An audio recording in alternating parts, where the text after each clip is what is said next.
Ayan, luto na po ang aking bibingka, mga bebe.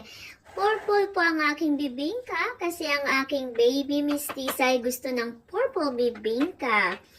Kung ikaw ay Pinay, nakikrave ng bibingka, ayan, eto na po ang iyong lutuin. Ayun o. Mainit-init pa. Perfect na perfect yung pagkaluto natin gamit ang oven toast. Ang ginamit ko lang po dyan, bebe, ay makikita lang po sa Asian store. Yung nasa box na bibingka. Ayan. O, di ba? At nilagyan ko po siya. Isang pack lang pong ginamit ko at nilagyan ko po ng coconut milk, 1 cup. And coconut makapuno. Ayan lang po ang ginamit ko, 1 cup of makapuno and 1 cup of coconut milk. O, sige na, luto na rin kayo.